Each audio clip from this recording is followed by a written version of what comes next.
If you were to tell them in a nutshell what you do, how would you do that, Srinath? We build rockets. That is the simplest way to start. Where people are actually encouraged to talk about mistakes, which is very difficult actually.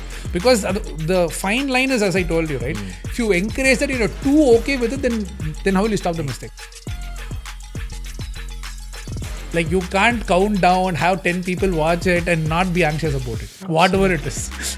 It could even be an opening of a birthday present, right? If you count down the anxiety goes up. How to reduce the timeline that it takes to get a launch to happen and what shortcuts we are making, right? How much cost we are reducing or how much time we are saving and what risk we are taking in that. Even a person who knows or does not know filmmaking can judge a film, right? Similarly, rocket fails, let us say. Everyone will say, yeah, they don't know how to make rocket. Jain Housing presents Madras Mindset in association with TVS Emerald. Welcome to the very first episode of Madras Mindset. Madras Mindset is a very unique show in the sense that we speak about nation building, we speak about multiple communities that have contributed to nation building, to innovation, who are at the forefront of the Make in India story. And amongst all those communities, one of the important pillars have been the entrepreneurs and the professionals from the erstwhile Madras or Chennai as we know today. There is so much to be told about people from this part of the world.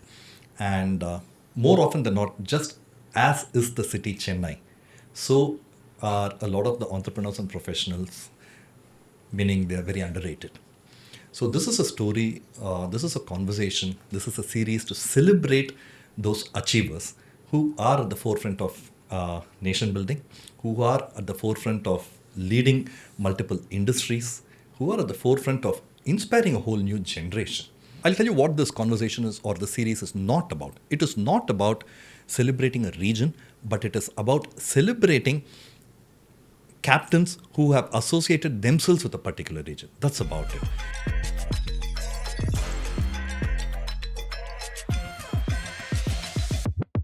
It is indeed my privilege to start this entire series with someone that I've been following very closely, someone who's been at the forefront of that exact innovation that we are talking about. When a subject is very complex, I think this is something that he would have heard so many times. We talk about it being a rocket science, but here is somebody who's actually simplified it and made it accessible to so many people, who's been at the forefront of leading the private sector revolution in this entire segment. But more importantly, a very grounded human being. Typical things that we associate with a rocket manufacturer, space tech expert, is a geeky, very focused engineer. He's anything but that. A very, very well-rounded personality who has varied interests from music to filmmaking to finance and now to rockets.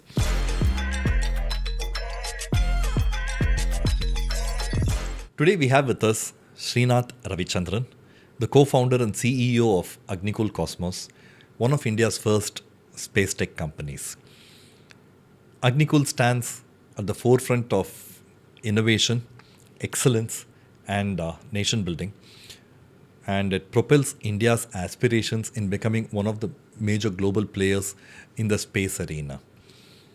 It's indeed our pleasure to have Srinath with us on this show. Srinath, I cannot overemphasize how privileged am I to start this entire series with you, Srinath. Thanks for consenting to have this conversation with us. Thank you for having me here. And you've said that a few times that you're feeling happy that I am the one starting this. Very, very proud to actually be doing that. Thank you. Thank you, Srinath. Let me start off with this. Are you a Madras person or a Chennai person? Madras person, no doubt about that. Chennai is a city, Madras is an emotion. What in your view is the difference between Madras and Chennai? I think it connects me to the Chennai that I grew up in, right? Which is where it feels a little more rooted to say Madras. I've thought about everything about the city in Madras, and actually in my story, Uh-huh. it looks like even though the official date of the name changing from Madras to Chennai still happened when I was in Chennai, the change happened. It looks like I was in Madras, then I went to the US and came back and became Chennai. That is a general feeling I have, even though the dates don't perfectly align. Today's Chennai actually feeds off of 350 years of Madras that was there. Yeah. Right? So that's amazing. Srinath, would you, if you were to explain to a college fresher, let's say somebody who's done their commerce in their 11th and 12th, who's just joining a college now in the arts stream, if you were to tell them in a nutshell what you do, how would you do that, Srinath? We build rockets. That is the simplest way to start because I think everyone knows rockets at that level. So what are rockets? Maybe I would start with that, right? They are transportation vehicles. Instead of going from, one point in Chennai or Madras to another point, it goes upward, right? So that's all it is. So what goes in that, how easily you can get it to where it has to go, what you make people pay for that, that's what drives what we built. So we're building rockets that make all of these things simple. Today it is cargo. Hopefully at some point it'll also be people. So let's see. So when you talk about cargo going to space, and I'm going to take a step back to first understand the ecosystem. There are multiple aspects to this ecosystem, right from the start till the end. If you can just in a nutshell tell us how the ecosystem functions and where does Agnikul actually fit into that ecosystem, that will be great. Sure. So we go to space usually for getting some data from there. That's where it all begins, right? So when you go to space, you're talking about satellites. You would have heard of that phrase a lot. So anything that's operating in space usually is a satellite, or if you're going very far in space, it's a spacecraft. Those are the two names that people use. Now, to put stuff in space or to put stuff in orbit, I would say, to be a little more correct engineering-wise, you will have to, push it very fast. And rockets are the systems that push things very fast, so fast that when you're in space, you fall down and you never hit the Earth's surface.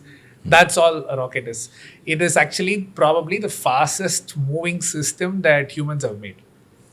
Right? And they come in various sizes because it's simply a system that goes very fast.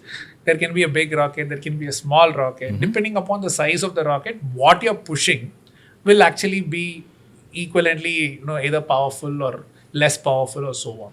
So that is the next part of the system. So one is stuff that operates in space. One is stuff that really pushes stuff to be in space. This is the rocket.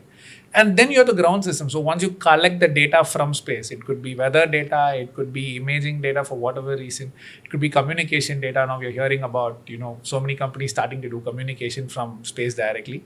All of these are processed on the ground, distributed to consumers. So that is the last part of the story. So there is a ground segment, there is a space segment, and there's a bridge. And so Agnikul fits in the bridge. So, Srinath, if this is the bridge that bridges between the ground planet and, and the space, the outer space. So I've heard you say that this is pretty much like how any Uber service works. Yeah. Is it really as simple as that? Because why is it only an Uber service? Why is it not like a container lorry, or why is it not like your train service? I see you use this term Uber very often. Is it a conscious choice that you're doing it? It's so the idea of Uber, because people connect with what it is really, and we actually always contrast it with trains, right? At least that is my most the most used analogy. That's right. The rocket we are building, because it's a transportation system, you have to compare with something that goes on the ground. So in one class you can think of trains, the other class you can think of like cabs, and Uber or Ola because people use it a lot, right? So in a train, hundreds of people come together. You go to a particular place, then the train leaves. You don't set the schedule, right? The schedule is set. Correct. And then it goes where it goes to, whichever city it goes to or place it goes to. And then from there, you have to find out your own, last mile connectivity, as they call it, right? What we are trying to do is change that to be a little bit like how a cab would operate, where the pickup would be at your doorstep. and the drop off would be at your doorstep in space. So a customer today, or a customer for us, is basically anyone who wants to put a satellite in space. If you want to put a satellite in space, or you can just put a stone also in space, it's okay. It need not be a satellite. You are a customer. Yeah, it's cargo, right? So the cargo has to go to space. So if you're going to space, you want to go when you want to go. You have to pay something for it, and you want to be particularly in a place where you want to be. Let's say you want to be over India every day at 6 a.m. That's what your mission demands. Today, when you fly a big rocket and you're a small satellite, you don't get that customization. So the rocket will go where it goes, and from there you have to figure out how to go to the exact point that actually you want to go. So there is more to the story than what a regular rocket would do. That costs money, that costs time, that costs more constraints on your side. We decided we'll give all of that as a part of our service itself, and we're able to do that with technology, but also because we are small. So a train, by definition, you can't have a railway station at every doorstep, right? It's not possible. Similarly, a big rocket cannot go to every, last point. It will go to a common place, and from there, satellites will have to figure out their way. But with a small rocket, you can actually go exactly where a small satellite wants to go. So you have to build engineering for that. It's not like, oh, it's small, it'll go there. But that is one of the things that we offer. So basically, any ride, let's say Uber ride itself, right? Indirectly, every time you open your app and you book, you're booking three things. You're basically choosing a pickup point and a drop-off point, correct? That's what first comes. Then it gets you to agree on the price. Nowadays, they charge off first itself, by the way, right? They get you to do that. So the price. And then there's a waiting time. Driver 8 minutes away. Exactly the three things apply for rockets also. So the moment today someone wants to go to space, they are all thinking about where they want to go, where they want to start their journey to space, which launch pad. Then they talk about which price. And they're thinking about how long am I going to wait to get that ride to space.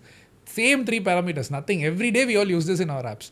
But because you're trying to do that with a very big rocket, you don't get control over that. It's more like looking at a railway train schedule. Oh, there is a train that goes, so it's full already. Okay, then when I have to wait for 60 days. No Tatkal reservation in rockets today at least. So all of those create a lot of inefficiencies in the market. So people end up waiting for too long. People end up paying too much because there is a empty system. Simply they won't, take a rocket just for you. You have to pay for the empty, payload, that capacity that's not filled up. And it will go where it wants to go.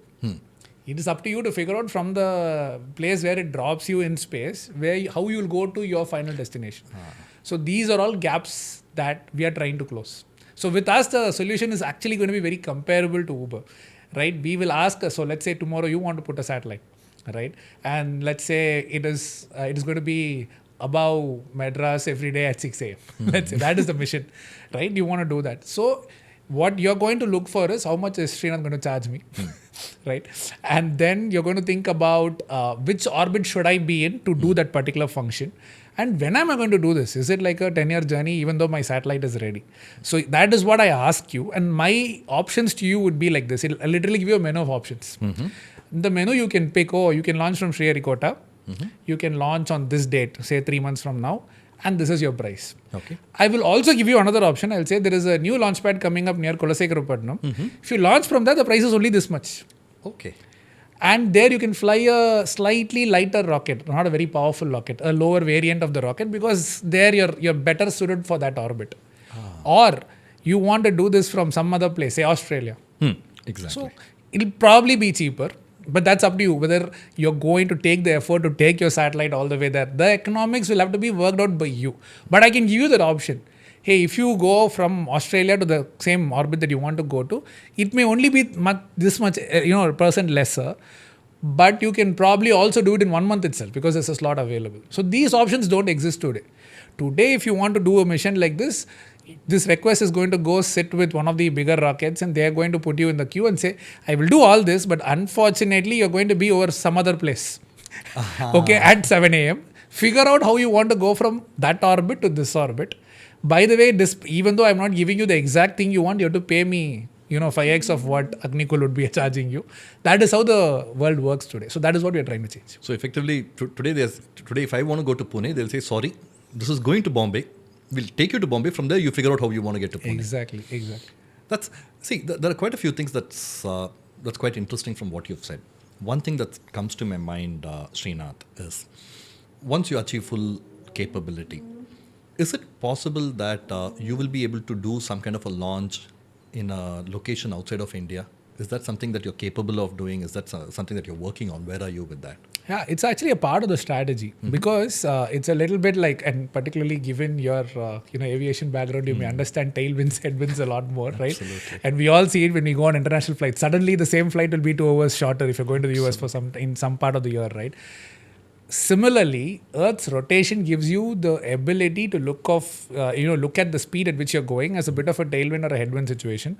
Wherein, because see, finally being in orbit is about going fast enough so that even if you fall, you're not hitting Earth's surface. That is all it is. You're going really, really fast. That's all it is.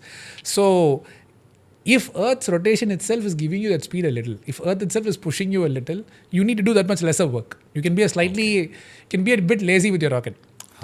Right? So there is a strategy where if you're small enough, if you're nimble enough, if you're light enough, you can go to the point on Earth which supports your orbit the most, so that Earth has done 10% of the mission for you. Right? So you can think of it like, this is Earth, this is a sphere, and then you have like a wire around it, right? That's the orbit you want to be in. Earth is rotating underneath it. Correct. Now, if you are the right place, maybe some of the speed can be given by Earth itself. A good example is, a very simple example is if you want to go in what they call as an equatorial orbit, right? As the name suggests, it's an orbit that's just above the equator. Basically, it's like a parallel circle to the equatorial circle, right? There, actually, if you're from the equator and you just launch in the eastward direction, Earth itself is doing a 10% of the job for you.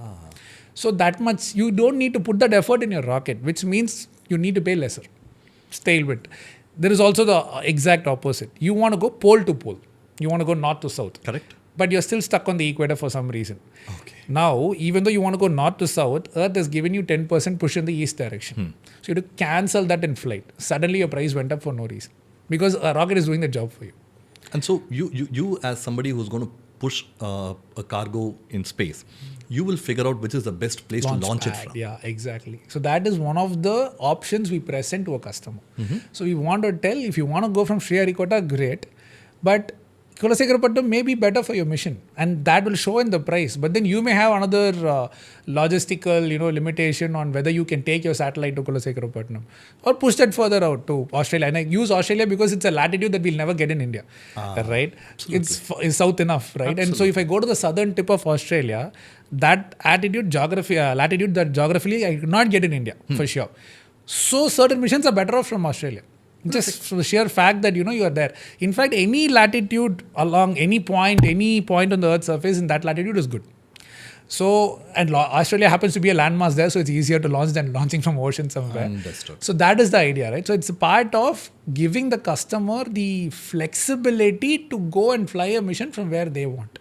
If they choose Sriharikota, great. If they choose Australia, great. I am not going to be deciding it. So in pursuit of giving that flexibility, I'm also given to understand that you built India's, would I be right in saying that you built India's first movable launch pad? Yeah, correct. Private mobile launch pad. And it's called Dhanush. Dhanush, yes. There are two questions that come to it. If you can explain what that movable launch pad in a nutshell is, that will be great. And the second aspect to it is, why the name Dhanush? So, movable launch pads, because again, we want to go wherever the customer wants. And what is movable? So, every time a rocket lifts off, you need a whole bunch of systems to prep it, right? You need to fill it up with fuel. You need to charge your batteries. It's a little bit like the preparation facility to start your journey. So, that system usually is humongous because rockets are generally big. And they are fixed systems. They are not easy to move around and so on. They have large containers. They're basically bulky systems. Absolutely. So what we thought, so first of all, from a pricing standpoint, if I go where the customer wants, it's cheaper for the customer. That's a feature I wanted to offer. The second part is because you're building, relatively speaking, smaller rockets, we can move the launch pad also along with the rocket itself. Right, so which is just amazing, Srinath, because I'm used to airports and it's like moving an airport to where the aircraft is. It's a little bit of that version. Yeah, correct. So what we have figured out is an entire set of things, and everything is based out of cargo containers. Right, so you take a bunch of cargo containers wherever you want to launch from. That'll have the filling station, that'll have the electrical systems, that'll have the software, everything. You go there, you set it up, you launch and come back. The usual, what Professor Satya, who's, one of the reasons why we are a part of IIT Madras today, he usually says that rocket launching should become like someone rented you a wedding hall. Go to a place, bring all your, there are a lot of teams. There are 20 teams involved in every launch, right? Bring all the teams, fill it up, feed people the way you want, or feed the rocket the way you want, get everything done, do the launch, pack up everything and come back. 2 days later, it's like another person can come and launch if they want to. Leave the shell as it is. Leave the shell as it is, yes. That's amazing. And I want to probe more on this. But before that, why the name Dhanush? Dhanush came from just, rocket's name is Agniban, which is actually... a literal translation in Sanskrit is an arrow of fire, right? Agniban. And so if the rocket is the arrow and it definitely feels like an arrow, looks like an arrow, then the place where you launch it from is the bow, which is Dhanush. So that's how I thought about Dhanush. Quite interestingly, the first time, and you might actually resonate with this, Srinath, the first time I heard something called Operation Dhanush was in a Tamil movie called Kurudipunal. Yeah. That was my orientation to Dhanush. So I thought it had something to do with it. But more about it soon. So filmmaking comes into Agnikul in many ways, but Dhanush is not actually one of them. And I really want to probe on your filmmaking side of it soon. But before I lose my chain of thought on Professor Satya and the fact that you set something up in Chennai, if you can, how important was Professor Satya to your journey, considering that you didn't have much of an experience in having built something like, for that matter, nobody in the country had apart from the government. So what was his role in it? How did he mentor you? The importance of having a mentor. And more importantly, why did you choose to do this in Chennai? So I would say, in 2017, when we officially started, we needed an ID card, literally speaking and figuratively speaking. Because it was not easy to go and tell people that we were building rockets privately. People always either thought it was a sarcastic joke or thought we were, basically being just foolish. Yeah, exactly right. Or some people would just pretend like they didn't really hear what they just heard. And legitimately so, right?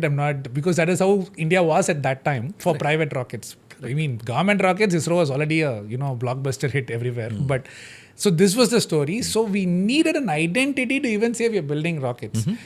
And that was still hard. Even at home, even at my own family, slightly, distant family, it was easier to say I was working in IIT Madras than to say I was working in a company which was incubated in IIT Madras, which is building rockets. Correct. So that connection came through Professor. Right. So when the idea came to me and I saw that there was a business need for it, you can probably make money, profits by selling rocket rights to space. I needed some validity. And so at that time, I was socializing this idea with many people. The first person who latched onto it was my other co-founder, whose name is Moin. Right? So Moin and I were pitching this to many people at that time. And one of the pitches we made was to Professor Satya because he had a very interesting lab, a lab where you can do a lot of testing for rocket systems. So that is how we reached out to him. It was a completely random cold call. It was at that time my fiancée, now my wife. So someone was following her on Twitter and she reached out to him and he connected me to someone who connected me to someone who connected me to Satya. That's lovely, amazing. So that's but by the way, because this is a Madras podcast, all of those people are in Chennai. There's something about the city also. I'm sorry to digress, but everyone seems to know everybody here, and the network here is extremely solid, right? Correct. It is just, I don't know whether we can call it the smallest big city or the biggest small city, but some version of both. It's a very interconnected city. Very, very interconnected city. Interconnected city. So that's how, we met professors. I was in Los Angeles at that time. Moin was here in Chennai, and we went in and pitched how to build a rocket to a rocket scientist. He was kind enough and, patient enough to hear us out. And he just said, okay, I'll help. That's all. So that's how it started. And since then, I think, and that was for me the sign from the universe to say, okay, pack your bags, let's go to Chennai. Right? So that's how it happened. I think a lot of people currently outside of India, and this is something I've been speaking to a lot of people where they're mulling over coming back to India. There was a time a couple of decades back where people were actually looking for opportunities outside India. But today I see a reverse brain drain actually happening. And your story might actually be the exact tipping point that they all need. That slight nudge to say that, I want to pack my bags and come back to India where the opportunities are huge. Did Chennai happen by accident or was it by design or by destiny, Srinath? Destiny, completely. It was almost like it was meant. It was somewhere. It was meant to be that Agnikul had to be a Chennai company, because what we wanted when we were searching, I told you, right? So I had made a list of 100 people across India. It's literally cold calling all these people in any possible way, and the only person who said okay happened to be from IT Madras. So that connection is how we started it, and then the other advantages came, because Sriharikota is so close by. Even today, to go to the launch pad is for us 2 hours by road or 3 hours by road. For the rocket also, it's one night's journey. We go a little slowly with the rocket, but it's still one night's journey, right? Which is great. I think if you're building it in some other place, it's very hard. And there is a big community of retired ISRO people here, right? And there are enough educational institutions here, and there are industrial hubs here. There is a E-Kadatangal hub. There is a Paris hub. Correct. Right, and there is an Ambattur and Navadi industrial estate hub there. So you have all these small ecosystems that are actually very manufacturing friendly. So all of those things I didn't know. It was more like, I got a professor to say, okay, I will give you a space in my lab to come and work. Then I can go from home everywhere to some place to do work. That is how it started. But I think it looks like there was a deeper connection I didn't know at that time. I've tried setting up organizations here. I've worked in organizations. I've worked outside, but some of the common misconceptions that they have is how easy or difficult is it to get talent, how solid the ecosystem is. So those are questions that constantly are asked of me. How easy or difficult was it to get talent in such a specialized industry as yours, and especially considering that you may not have had a playbook to go by. You were setting the playbook for the industry. So how difficult or easy was it to get talent to buy into your idea, Srinath? I think it is still difficult, continues to be difficult, but I don't know if Chennai is the big reason. Because see, as you said, right, you don't have 50 other companies building rockets. So the only real expertise of people who have actually dirtied their hands is within ISRO. Right, so we have always believed in hiring people who have some inclination for engineering, who understand how to dirty their hands with hardware and all that, and then let them learn on the job.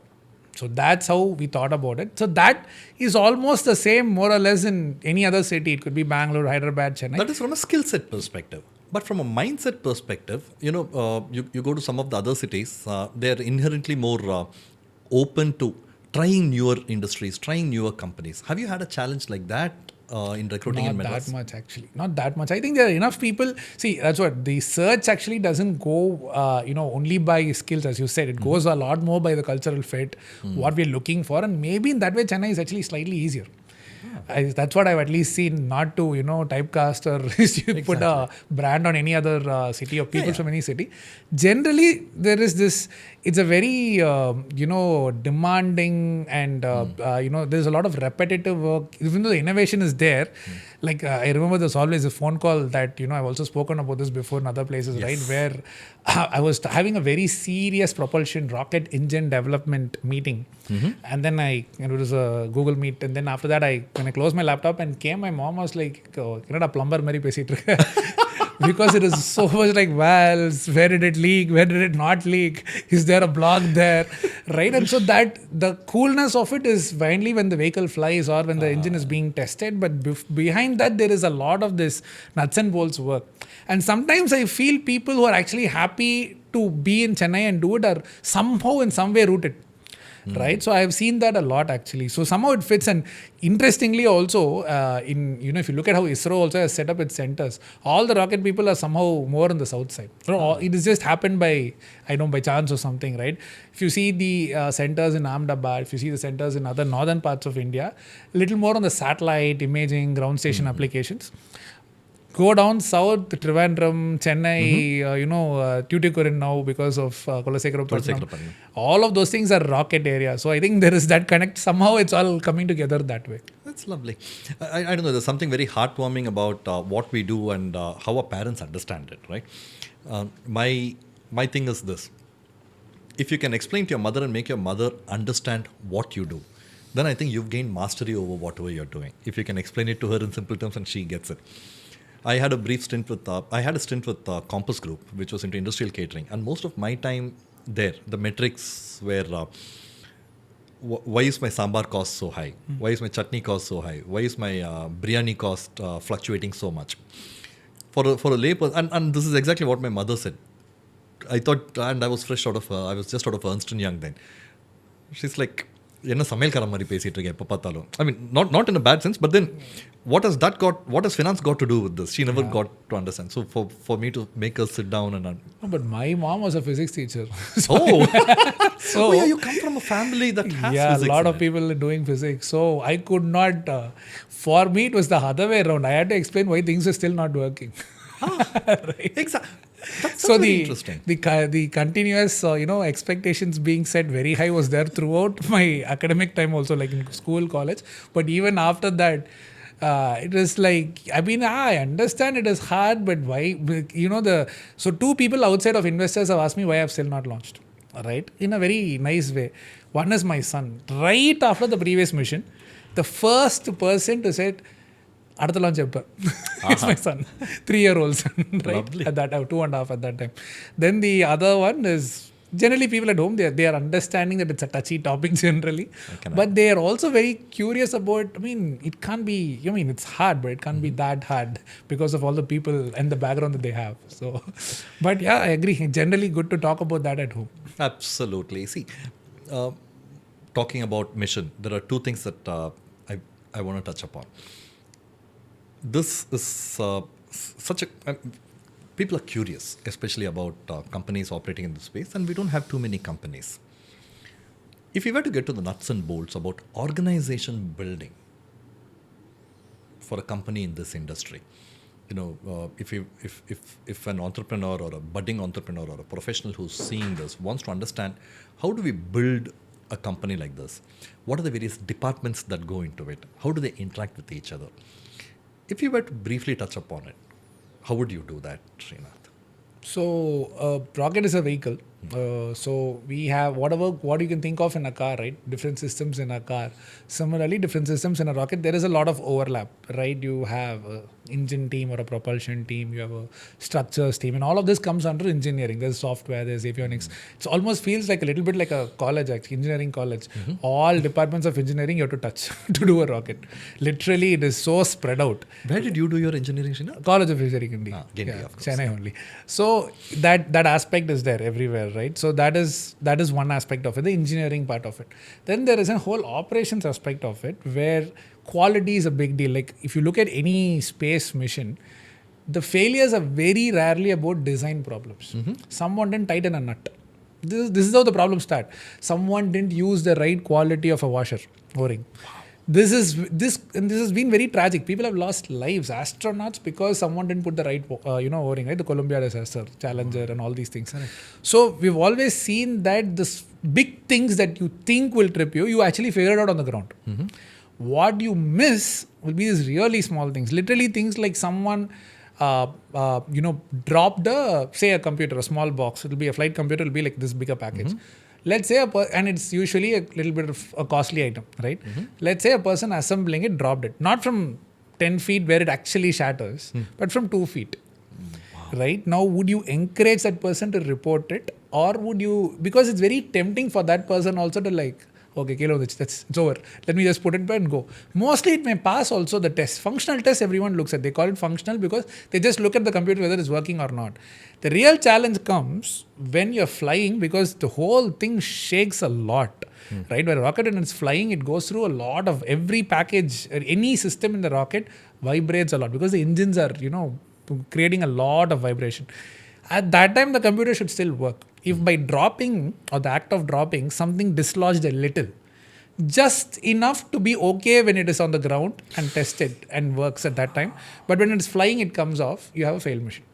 So you need to encourage an attitude where people talk about mistakes, and it is very difficult to draw that line, right? Because would you actually, first you should say, okay, yeah, thanks for reporting, but then you can't just leave it because then everyone starts to drop.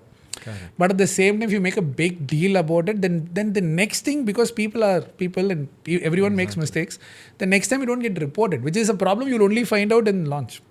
So that culture or building that fine, line between talking about mistakes healthily, not with too much consideration, but also not with too much, penalty.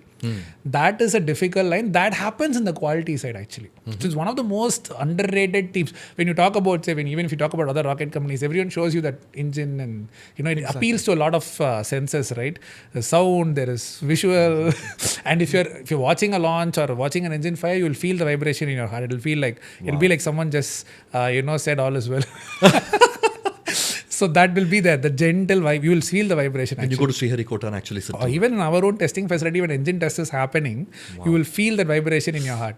Literally, no metaphors here. Literally, you will feel. Such a high, Srinath. It is such a high. But the other non-shiny teams, the ones who said, "Oh, did you really give the enough, tightness to a particular nut?"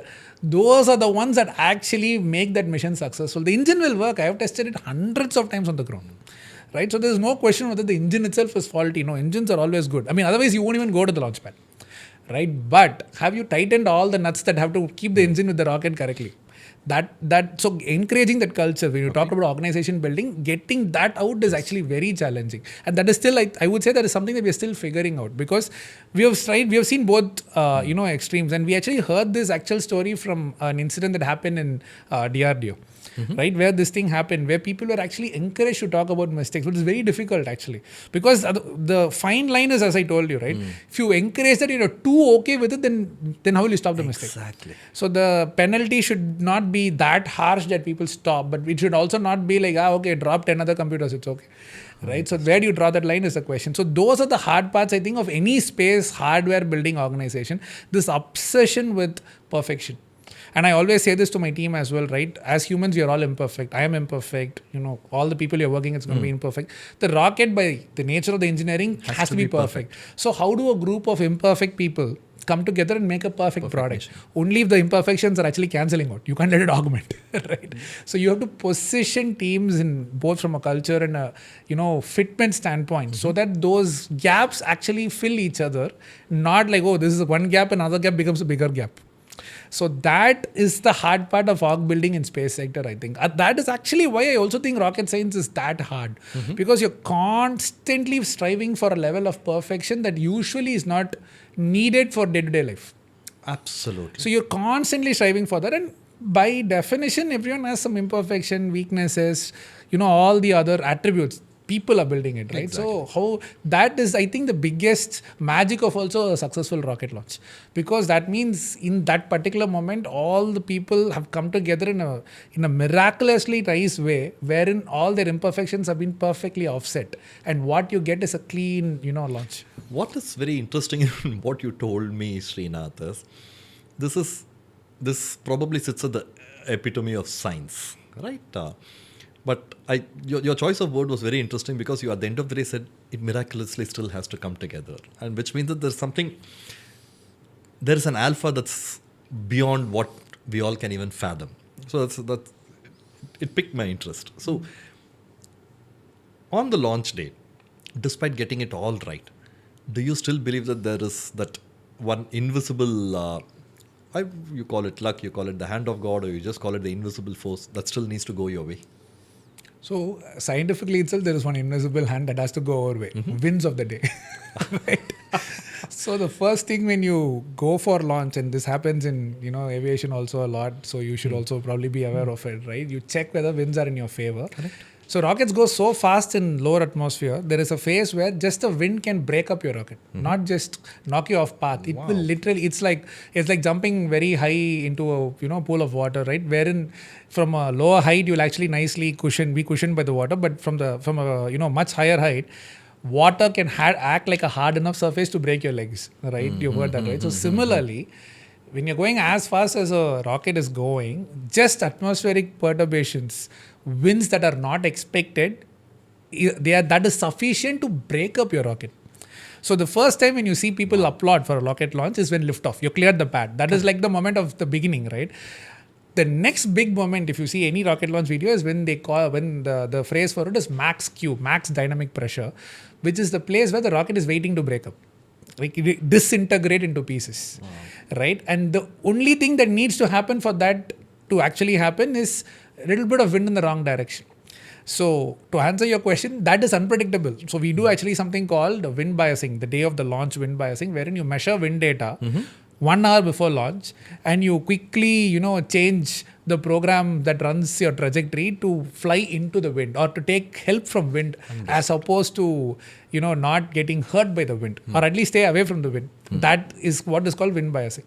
So that itself is an unpredictable item, which is like, by definition, it's a known unknown. Right. And then what you're actually talking about as luck, and I believe in that luck, by the way, is the unknown part. But the interesting or the logical part, actually, one of ISRO people actually asked me, why are you sitting worried on the day of the launch? 10 months before, you should have sat about it in the design. Now what to do? It's already standing there. All the fuel is filled. Now you can't do anything. Yeah, I think by human nature, we think that is the moment of the decision. But the decisions have already been made so long ago. And this Apollo 13 movie, I don't know if you watched that movie, about the most successful failure of the Apollo mission. That's what they call it, right? Because they didn't land on the moon, even though it was a mission, 2 missions after when Neil Armstrong landed. But they came back. All of them were, all astronauts had no health issues. They came back alive. And the problem there, actually, even though it all feels like the launch actually happened on 13th at 13:13, all of this, it's like, it feels like as if everything was about the day of the launch when you just look at it from an outsider's perspective. But the system that failed in their module actually was built 2 years ago. And that time the failure had come in. And no one noticed it, as usually just passed through everything. So I think there is one prolonged phase of luck you need, if at all, to answer your question. The day is just about it. Is like, I think there is in Arthur C. Clarke's book, there is a book that, and he's one of the reasons why I think I even got fascinated by space, one of my best hard science fiction writers. So there is this book about where he talks about getting away with rockets. Like, they don't even do rocket launches, do space elevators, right? Where you just put an elevator that goes far high enough to be going to space. So there he says about how launch countdowns are by definition about making anxiety go up. Like, you can't count down, have 10 people watch it and not be anxious about it. Absolutely. Whatever it is. It could even be an opening of a birthday present, right? If you count down, the anxiety goes up. So I think on the day of the launch, everyone is going to be praying a little more. Everyone is going to be anxious a little more. But logically speaking, that period of unknown, you've been living with it for years or for months. And all of that comes together that day. We try so much to make sure, even if one thing goes wrong, something else comes in to hold it. There are always these redundancies, backups. You try to make sure no fault is so, critical. But yeah, so there is that X factor. To answer your question quickly, yes, it is not day of the launch. It is like months before the launch itself that is there. You being a filmmaker, and you've studied filmmaking, and I'm going to touch upon that now. Would in a lot of ways, and I've done a couple of movies, and I can say may not be the kind of success that I wish to have seen, but yeah, it still did happen. In a lot of ways, it's like 10 months of effort in making a movie. Then we believe that everything culminates on that one release date. Yeah, perfect. That Friday morning. I'll tell you more parallels. Rocket launches are watched by everyone. Correct. Right? Correct. So it's like, again, a film that you've spent so much time on, and you put it out, and even a person who knows or does not know filmmaking can judge a film, right? Absolutely. Similarly, rocket fails, let us say. Everyone will say, yeah, they don't know how to make rockets. That person, it's a little bit like art, right? There, you putting yourself out there for anyone to judge you, and that is just the nature of the mission. It's for some other product that you're building. If it fails, maybe your customer will yell at you, or your boss will yell at you, or the close group will be unhappy about it, right? But a space mission, at least the way we are doing it today, everyone will know about it. It's very glamorous in that sense. Yeah, exactly. And and everyone is going to judge. I always tell my team also, today, if, like, say, the next launch there is a delay, even our people who are housekeeping staff will say, yeah, these guys never stayed late to finish the work. So everyone will judge you, and you're putting yourself out there to be judged, and that's okay, because that's what the mission demands. It's not like I'm going and doing marketing for it or something. Absolutely. Right? So that aspect of it has one overlap with filmmaking. The other part is like, spend so much money, so much time for that 15 minutes. It's like a very expensive short film that way, right? How will the release day go? We'll have to see. How did your interest in filmmaking happen, Srinath? To move away from rockets for some time. What piqued your interest there? And you were quite serious. You went and attended college, filmmaking college. Can you speak about that? I always grew up very fascinated by films. I don't know where exactly. Again, probably because Arthur C. Clarke's 2001 Space Odyssey was made into a film. So something about all that might have been, the reason why the seeds were sown. And it's very fascinated by the fact that, you can just go inside. And movies used to affect me a lot. Right. And I used to come back and ponder, why did I get so affected? I'm one of those people who tear up in an emotional scene, right? So, and I'm not, at least maybe I was very young, I was a little shy about it, but now I'm not. Unapologetic. That's all. I feel like crying, I'm crying. Okay, no problem, right? So that was a very interesting phase. 4 years, I think somewhere between 2010 or so to 15.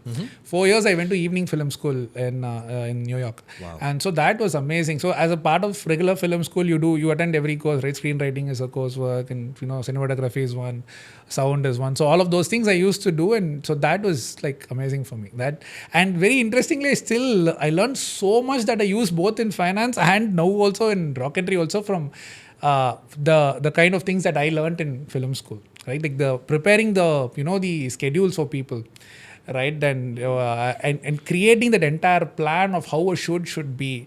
And right, all of those things were like, some version of that I think is still in my project management, the way I do today for rockets also. Who should show up? When should they show up? What are you choosing as a location? All of those things still come in some way, I think, because I did that very seriously for 4 years. Absolutely. Literally, like, and they could have, I too. think, I don't know what way the wind should have blown for me to go into filmmaking. So, do you miss that? Happened.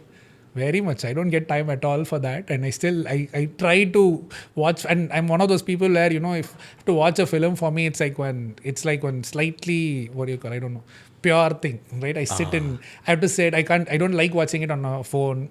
And I don't like people chatting when you're watching a movie. Yeah, and I usually don't like it. And I've always been that person where I go to films alone, right? And it's one weird thing in college, at least. Like, I remember being criticized for that, actually. Avan taniya danda poi paapaan. Okay, and that is, and it's so liberating, but Srinath, watching a movie alone by yourself, if you can get to that stage. Yeah, and because it was so personal an experience, right? Like, I didn't find the need to go talk to someone about it at that time. Like, I am experiencing it is something I was very selfish about, that feeling.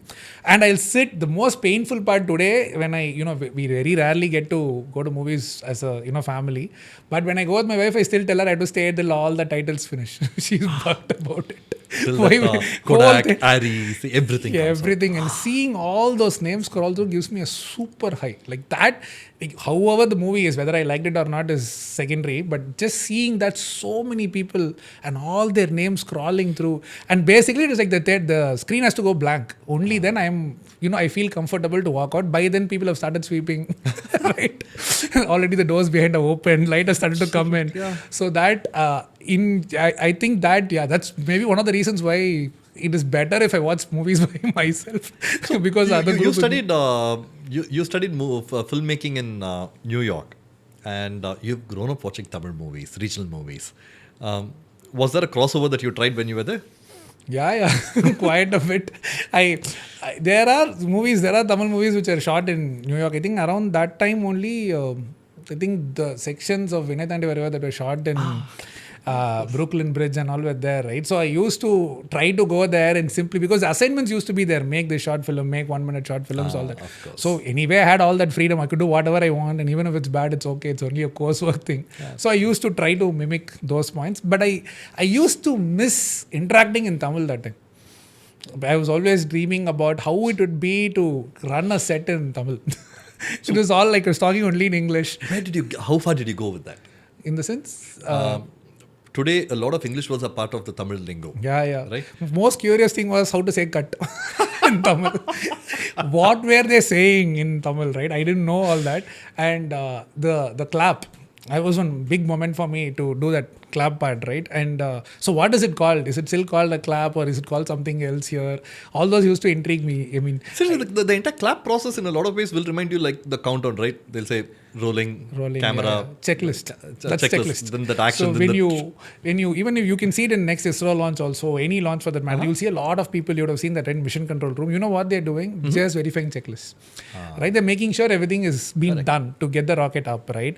And for me, it is like that. Just that 2 1 minute build up to actually getting the performance to happen in a film set, where you're checking, okay, is mic okay, light okay, is it running? Absolutely. Right? And I've done those stupid mistakes as well, where shot entire scenes where, record was not pressed and so on. So that it translates. Once you're doing that, it just comes into, it's not a conscious choice, right? That's a part of how I grew up in that phase of life. No, this is very interesting, Srinath. We all grow by making mistakes, and I believe that mistakes are an integral part of any professional or an entrepreneur. Can you tell me that one costly mistake that you've done professionally, especially in building Agnikul? Can you walk me through that process? Because I think a lot of times today I see a lot of youngsters shying away from talking about their mistakes. But you'll probably agree that mistakes are an integral part of a human's growth. Yeah, very much. And owning that mistake is a huge part of who we are. Yeah. Would you be able to walk us through one mistake? So I think it's a class of mistakes where I'm generally penny wise and pound foolish. That class of mistakes, right? Where you solve for something very small and you spend a lot of effort and time on it, but you're not keeping sight of the big picture, right? Like say, for example, you're negotiating with a vendor who you clearly know is outrageously pricing something. Okay. And then it becomes a certain point about, wait, I know it's a wrong price. I should not buy it. But that may be, the entire fight may be about only 2 lakhs. But because you know so obviously that you're being, overcharged, you fight for the 2 lakhs endlessly for 2 weeks. And in the process, you've delayed something which will actually cost you probably 20 lakhs. So Srinath, coming back to business, what are the key business matrices that you use in tracking a company like this? The boardroom have their own matrices. You as a CEO, you have your own matrices. If you were to mention the top 3 or 4 matrices, what would they be? So basic revenue metrics, right? One would be about charging for the cargo you're taking to space. So that is rupees per kg, dollars per kg. That is the base metric for a rocket company. How much do you get paid for taking 1 kilo to space? That's it, right? From there, like I'm reminded of this, I think Vijay Gopalan, I think he'll say, idu oru kilo weight. That is our starting point, right? We always talk about kgs to space. I'm loving the movie references in a lot of ways. My God. Okay, so that's where it starts. Then we have a technology where after we release the satellite in space, we keep the part of the rocket in space itself. It's one more way to take a little more money out of the system, right? So that would be a rental business. So far we are talking transportation, or cargo per kg. Ipo per month rental business begins. Then if there is a user who is very disconnected from space but wants to use space as a tool, there we start talking per GB data. Because finally space is about data. So there it becomes suddenly like your Wi-Fi connection. How many GB per GB, how much you're paying, that kind of a story. So usually these are the 3 revenue metrics we look at. If we do other projects which tap into our engineering, right? Like for example, we do a lot of this 3D printing, as they call it, right? Where you make hardware instead of removing hardware from a block of metal, you make the hardware you want. Those kind of things are project driven. So dollars per project kind of a thing. So these are the revenue metrics that come in. Now, on the costing side, it's very different. You either talk about it like a use and throw system, which is how usually rockets were. And now our rocket is a reusable rocket. Suddenly, we start thinking about it like we're running a fleet of cars, rental business, car rental business, right? So all those metrics start to kick in. So you're renting out hardware now, that's all it is. So that means, okay, how much are you going to charge for that? How much did you incur for that? What is your maintenance cost for that, and so on. So these are the numbers that drive our presentations. How much do you make? Then there are these other subtler numbers that people don't think about. So, and this is actually for me a general question itself. What are the business metrics in an R&D part of an organization? Exactly. Right? So how do you quantify dollars spent in test or rupees? We say dollars because customers talk in dollars. But otherwise, what is the amount of money you've spent in getting a successful result? Because the R&D by design is meant to fail. And that's when an R&D is successful in a very ironical way. Right? So how do you measure it? So we have to talk about the number of iterations it takes to get it right and whether the value of it actually comes out in that process. Also, you start doing everything to make sure that in every mission, you learn something. So the failure being an actual, learning, like the what we say, you have to put literal engineering in your testing to make sure that every part of the test, let's say you fail, let's say I tried an engine test and it didn't work out okay. Still I learned something about what data, from the data that is given me, that okay, what did I do wrong? That is very important. So you have to instrument everything as heavy as possible in terms of measuring data. So I think the big costing for a testing would be dependent upon how much you learn from failures. Okay. So there is also, amount that you spend to learn from failures. That's how we think about it. There are other interesting metrics actually, right? Like what does, like, and for me this is a general thing. Like I don't usually like people being in something but not adding value to it. So generally, like, okay, what is the actual utility in, actually I learned this when I was in AXA in finance. They'll always be this, if you had to run a meeting and you had to put a price on that meeting with the dollars per hour that you're paying that person, what would the cost of that meeting be? Did you make a decision that made sense for that? Excellent. Right? So literally, like, put a ticker running saying, oh, this person, let's say, is getting paid whatever $1,000 per hour, let's say, simply 10 people in the meeting, each of them in that range. So, and you did a meeting for 1.5 hours. So you spent whatever, $150,000 for that meeting. Did you really make a decision that will get you $150,000? Excellent. So that was inculcated into me in finance. Right, in that particular, at least in that organization, we used to talk about that a lot. What is the cost of this meeting? And that I sometimes apply in Agnikul also. I don't know if it is a very rocketry focused metric, but more of a productivity focused metric. It's a very consulting mindset, isn't it? Probably, yeah, maybe that way to measure what is the point of all these people talking. That there is. If you're generally talking, you'll generally talk. You shouldn't call it a meeting and then be like, okay, then it better give me some outcome. Exactly. Right. Yeah. So that I track. That I generally try to see how many people are actually in a meeting or not talking, and I politely tell them maybe you have other things to do. Excellent. So talking about your AXA days, from I read that you've been on the trading floor. Yeah. So how did that experience feed off into your Agnikul building? If so, how? If not, if why didn't it translate? Yeah, I think that was a time where karma came back to me, because I'm usually like this fussy person to get up, right? And I remember when I was at home, at least when I was reasonably young, my parents had a hard time getting me out of bed. And all that I paid back rather when I was in New York, because there I had to show up to office between 6 to 6:15 in the morning. Because basically when you're junior on the trading desk, you need to keep everything ready. And when the seniors come in, all the numbers, you get only 10 seconds to give an answer. And it better be right. Otherwise, they will not ask you again, which means your downfall has started, right? Exactly. So being that prepared meant coming to office early, getting things ready. So that disciplined me a lot. I learned how to talk to impatient people. Excellent. Right? And I use that a lot even today when I'm talking to very senior people, because I think they may have so many things in their mind. And usually when I say something, it may trigger something else in their head.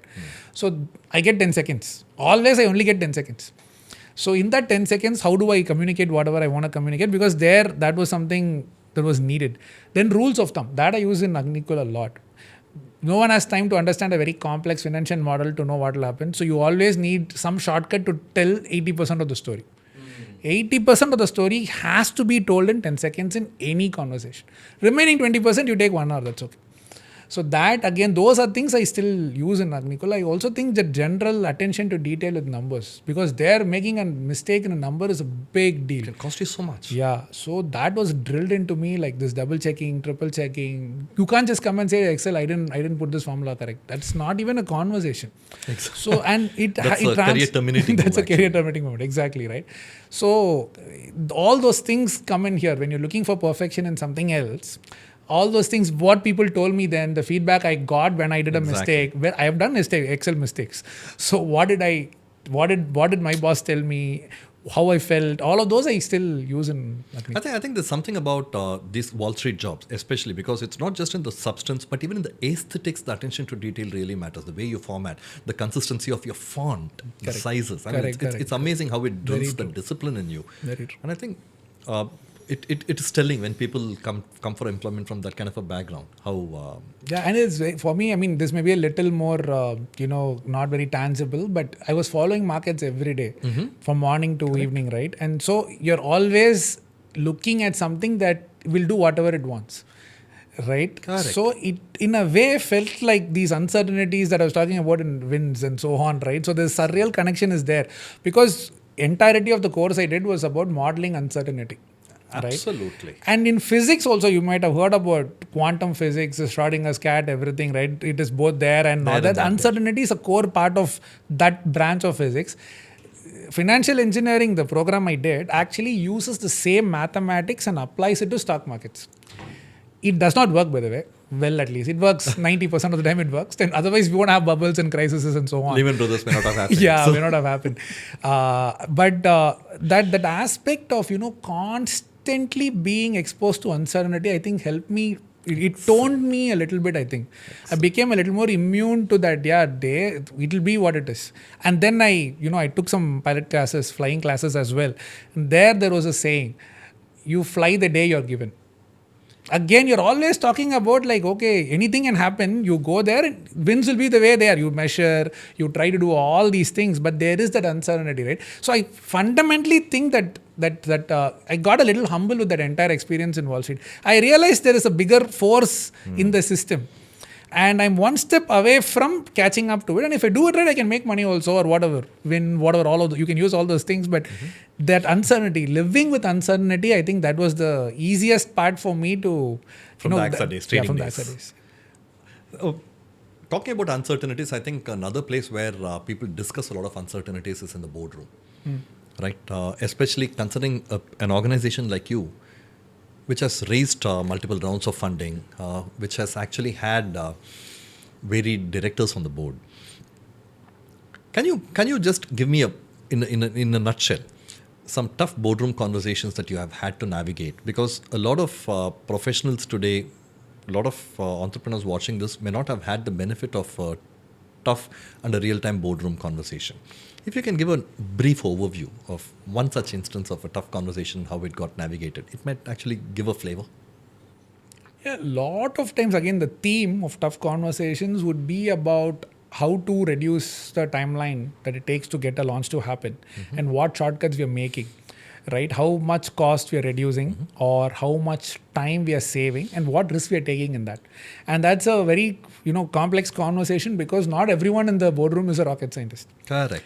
But actually, and one may think of that as a bad thing sometimes, but one may also think of it as a good thing because if you're not able to explain it to someone who's seeing it with another lens, then probably you're just seeing an excuse that, oh, it's a technical, it's too technical for you. Maybe it's not too technical. Maybe the problem, if they can't understand it, then maybe there's a problem. Maybe you are too carried away in the technology. Is it something like explaining in simple terms to your mother? Yeah, correct. Yes. I mean, for me, I think kid is better because my mother and rocket science Sorry. usually. Absolutely. But yeah, right. If like the fact that they are not from the sector can be seen as an advantage. And I try to use it that way because they're not from the sector, right? I mean, not all board members are from the sector. We, of course, had professor and we have Moin and myself as well in the boardroom. So we can talk about the rocket, how complex it is, why it is hard to bring it back, what are the challenges, all those things. But if a person not in the industry is not able to understand, maybe there is something to it. That angle also has to be given some value. Excellent So point. that is the constant conversation, how to cut down time and money to get to a very ambitious goal.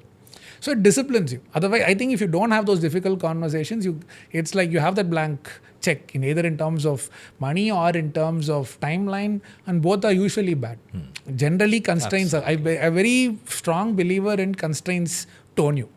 They keep you within the within a check. Otherwise, infinite sources is not equal to infinite success. I'm very strong believer in that. So I think that is how I look at, and most boardroom conversations, difficult ones, are about that. So talking about difficult conversations, you mentioned about how quickly can you get to a launch, and that's one of the tipping points between the directors. That brings me to one question, because with a lot of startups that I'm seeing today, there is this thing of hustle, there is this thing of speed. But somewhere, pardon me, my science knowledge, physics knowledge is fairly weak. I'm a finance guy, but speed versus velocity, effectively something with a direction. I have a feeling that a lot of startups actually end up missing out on the velocity aspect. I mean, they run with speed, but without much of a direction. How do you really balance that, Srinath? The speed with which you have to act, but at the same time not losing direction? Yeah, we also have done that. I have done that too quite a few times. It's very hard actually because you have to get an outsider's perspective, even though you're a full-on insider. And that externalizing yourself from the situation, right? That is a very hard thing to usually do, but that's what gives you the perspective.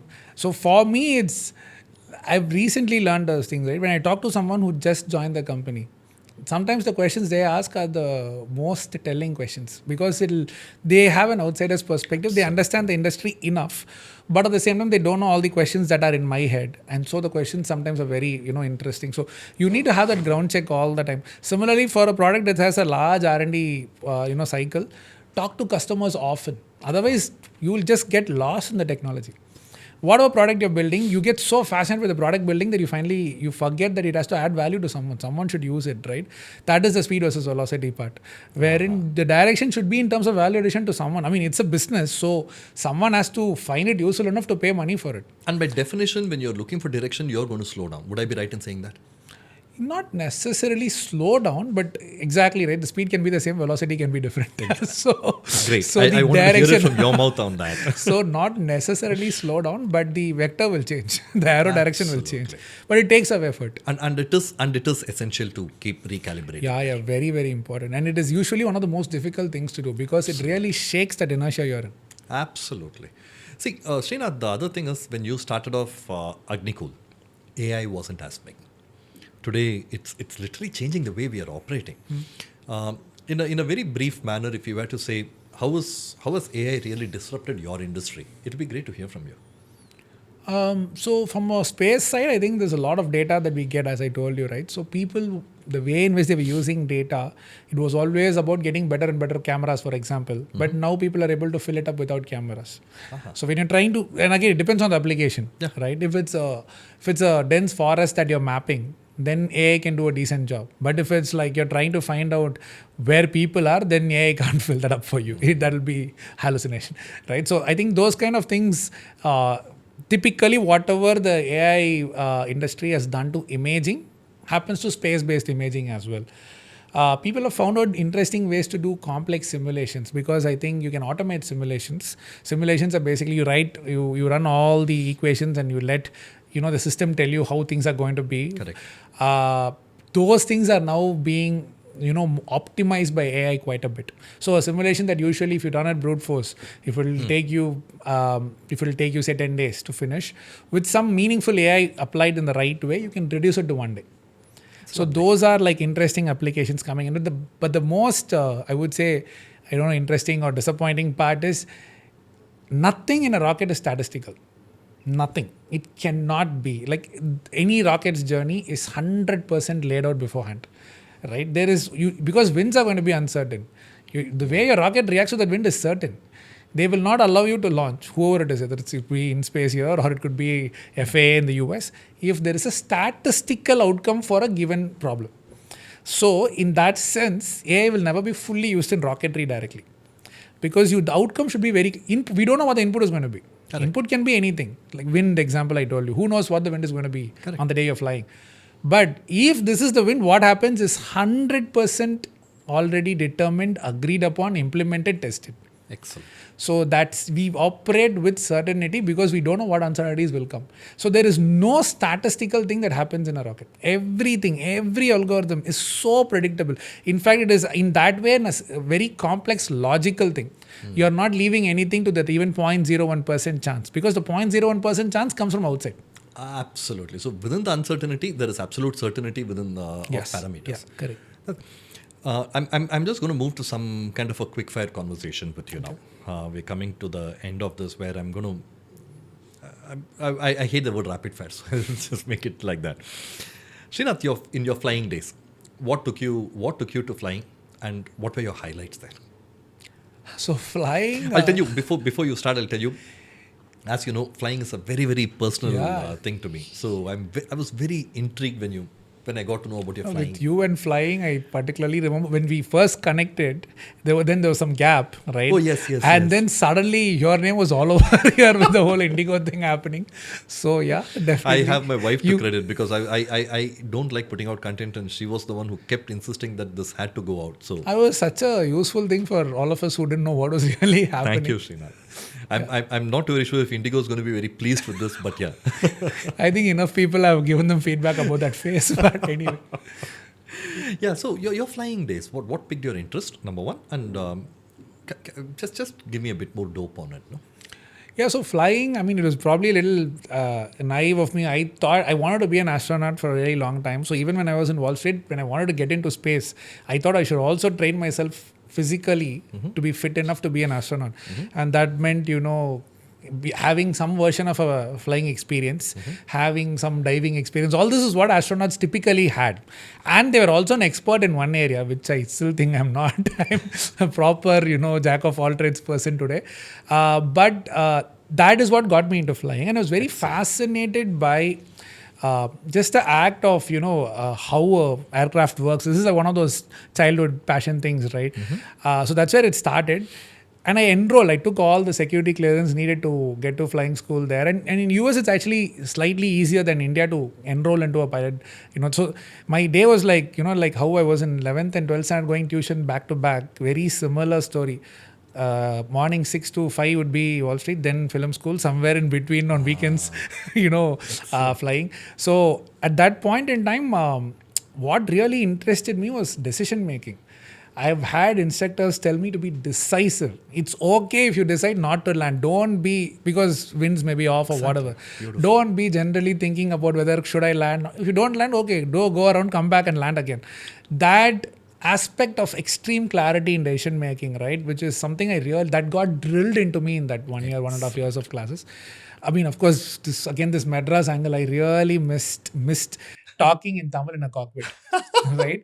Really? Very recently, I was flying from Bangalore to Chennai. I think I don't remember where I was coming into Chennai, and the pilot just gave the initial briefing in Tamil, and that brought back all those things for me from 2015. There's something about it, because you can imagine, first of all, for me to follow that accent at that speed for the ATC, air traffic control, was very hard. Exactly. Half the time it would be like, can I ask again? And if it's a movie, you can see it in subtitles. I mean, what are you going to do there mid-air? Right. So, and I was flying this very basic plane. So it's not like I had too many Which cues. One, if I may ask you? It was a Cherokee. Oh, I think the sign number was November 4433, I think. Call sign was number 4433. Yeah. Okay. 4433 or 4413, I don't remember. Interesting. But that was the name. So, I didn't know if I had missed the instruction I was hearing, I didn't know what to do. It was not like I had other instrumentation and all. It was a very basic plane, like built in the 80s and had just enough electronics to keep you safe, or probably keep others safe. Right. So I used to, and it was those, and that 100 hours or something that it took me to fly someone who knew Tamil.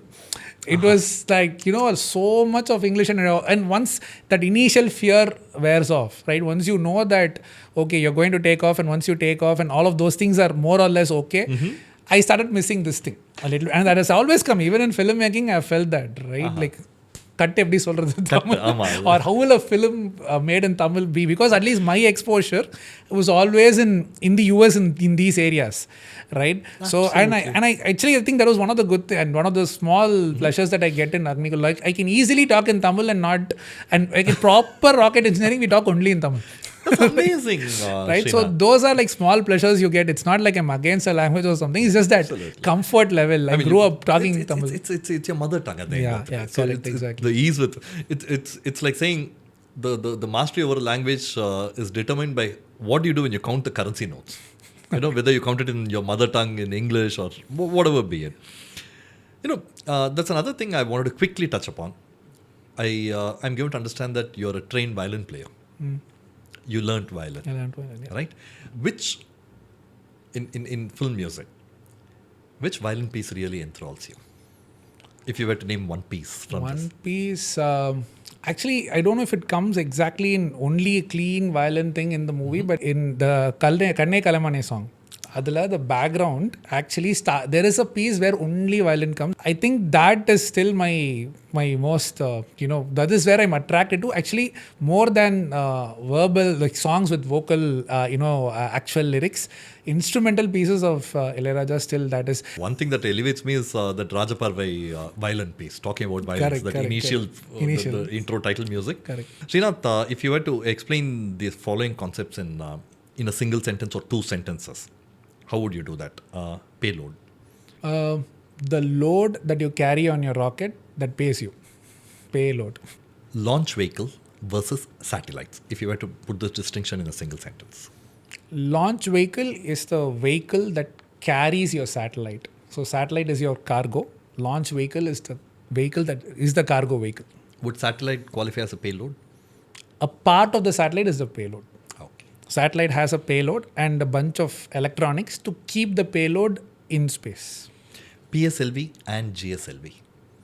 PSLV is India's most flying rocket, and I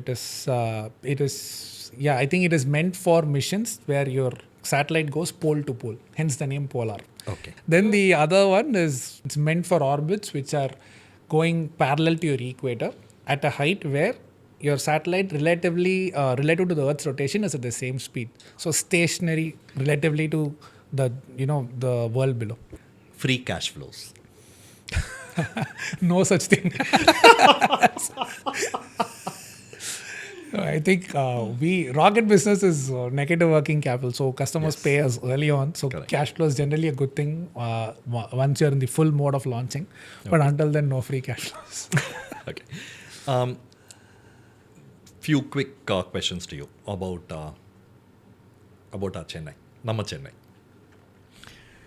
Just as is the case with most of the entrepreneurs from Chennai, the city itself seems to be underrated. Agree, disagree? Completely agree. Very underrated. What about this is underrated? What about Chennai is underrated? I think many things. What is possible from Chennai is underrated. The kind of talent available in Chennai, money available in Chennai. Just because it's not as easy doesn't mean it's not there, right? So that aspect is there throughout everywhere, I think. Wow. Chennai, manufacturing hub versus SaaS capital versus mecca of medical tourism. Can Chennai be fit within these? Can it be triangulated within these three, or is Chennai bigger than I will put a space capital also. I was waiting for that. But yeah, all three and definitely space also. We are anyone who's coming to Sriharikota to see a launch or to do a launch has to land in Chennai airport. How can you leave Chennai out of space? If there are things that Chennai can improve, where can we get better? I think we should really get better in marketing. We suck at it as a city. I really think so. I think that is one, and maybe these kind of, initiatives would actually help that. But a lot of people don't know what is possible in Chennai in the first place. So that is one. I also think there are the aspect of how many different industries can coexist at the same time. People don't even people who are living in Chennai don't understand. I understand it now because we are using all these ecosystems, right? So everything in Chennai actually in the right amount. Yeah, it may be slightly, it can be a second rank or third rank to some other city in capital in terms of something else and so on. But everything is there. And you can build strong bases out of Chennai for literally anything you can think of. It takes some little extra effort because people don't know, not because it's not there. I think, again, I would say marketing is like we should really improve marketing about Chennai. About Chennai. And this despite the fact that we have CSK as a franchise. Yeah, I know. Your personal favorites on this. Your favorite restaurant in Chennai? Nothing fancy. A to B, Sangeeta. Sangeeta, great. Your favorite hangout spot? It's been changing. Now recently it's railway stations with my son. My son loves watching trains. So I go to Kodambakkam railway station. We see I know almost all the trains that go at certain points of the day. So just do train watching a lot. Prior to that, when my 25-year-old Srinath. 25-year-old, I was in New York so Today, if Srinath was 25 years old, what would that's that what. be? College times, beach was very... And I used to... again, a lot of my friends used to play cricket in beach. I used to simply go sit there. I'm not a big person playing beach cricket, but yeah, watch beach cricket. Your favorite movie? Favorite movie? It's going to show that I'm a old timer, I think. First name that comes... First name that comes to your mind. Alaipaide. Your favorite actor? I'll go with Vijay Gopalan. Oh, excellent. Favorite director? Favorite director, that also keeps changing. Now I think it is after Dragon, it is Ashwath Marimuthu, I think. Your favorite mall in Chennai? I've only been to the one Spencer one a lot, so that only I would say. Come on, Srinath. Spencer was when you and I were in school, Srinath. Exactly, that is the Madras. That is the one. Now I see all my my nieces, nephews. They have got a lot more in what is the one in Roypeta? I forgot. Express Avenue? Yeah, Express Avenue. Oh, okay. Because that's where they live. Okay. But for me, it is still that outdated Spencer Plaza. Yeah, but it's one of the oldest malls in the country. Again, I think that it was there when malls were not a thing in India. Exactly. Much before the country woke up to the concept of malls, we already had the malls. Yeah. One hidden gem in Chennai that you think not many people know, but that's something that you're that's something that you really like about Chennai. Something that's not very popular. People don't go there that often. Yeah, actually, very recently I was in Europe in a trip in Rome, and then I suddenly heard about St. Thomas Mount being spoken about. Beautiful. Right? And I didn't know that it is a direct disciple from, of Christ, or I don't know the exact, I don't want to give a wrong data here, but it is so directly connected to the core of Christianity itself. I was very surprised that a saint from there came here, and that is the St. Thomas Mount we talk about all the time. Right? So that was very sudden. And that's a beautiful place for actually plane spotting. Yeah. And the hill, the small hill itself is so picturesque, especially when you go there in the evenings. You get a view of the city. It's oh my God, that's such a beautiful thing that you brought up. And because you're talking a lot about films and stuff here, I don't know if you've seen one of these Marmadesam series. Oh yes. Third one, not the one with not After the Vidada Karuppu. After Vidada Karuppu. Yes. Where the climax actually happens in St. Thomas Mount. I think it was directed by, I don't know if it's CJ Bhaskar or Naga, one of them. Yeah, one of them. I forgot which one was it, but that was, I think, by the way, that is the most powerful, climax or, leading up to climax situations ever shot in any serial, hands down. That is so powerful. The way it is just St. Thomas Mount. Yeah. Like we see it every day. I go to airport, I fly a lot because right. I have to go for meetings. And every time, sometimes it comes to my mind, oh my God, this is that St. Thomas Mount that they showed there. You should watch it. I think it's there on YouTube. Of course. It used to come on Raj TV. It used to come on Raj TV. One myth about Chennai that every outsider gets wrong. Yeah, I think if you're coming from outside India, people think the beaches are like beaches, clean beaches. It's not. It's not. If you're thinking about it like a beach in the US, no, it's not. Marina Beach is nice for a different reason. What's one thing about Chennai's innovation and startup ecosystem that deserves a lot more attention? The amount of deep tech companies that are getting set up here, right? Mm-hmm. Hard engineering. We have quantum companies, we have semiconductor companies, we have rocket companies. Correct. I think that, I don't know how many people know that all of that is happening in Chennai. My last one and my favorite one. An investor from Bangalore or Bombay. What is their perception about Chennai? General perception, huh? Yes, general perception. Okay, this may be a little brutal, but the honest answer is... Need an honest response. Too much brain, too little money. Interesting. Is there anything about it being a conservative city, sleepy town? No, I think the general perception is we are not as business savvy as we should be for the kind of work that we are doing. If you can take something that is far less complex in technology and make a lot more money out of it, then for the tech that gets done here, or for the engineering that gets done here, or for the problems that get solved here, we must be making 10x more than many places in India, which we don't also actually. So maybe they're right, but that always hurts me a bit. The general mindset is there for many people, or perception is there for many people. Is it true? I think so, it is. I actually think so. Because actually we have all of those things and still we are definitely not the richest city in India, right? So there is a truth to it. But it is also the common mindset that people have. Oh, okay, yeah, there's a lot more brain than money that's flowing here. And this definitely is my last one, Srinath. The kind of people that, Madras has always been about people. It's always been about relationship. It's always been about connection. We spoke about how interconnected the city is generally. It's not because it's a large village, as people say. Yeah, Chennai is a large village, Madras is a large village, so you will know it. No, it's not that. I think we are inherently... And just as is the case with many other Indian cities also. As is the case with many other Indian cities, we are also very people-focused. what kind of people do you hire in your organization, and how have you gone about building an organization that's truly world class from this part of the world?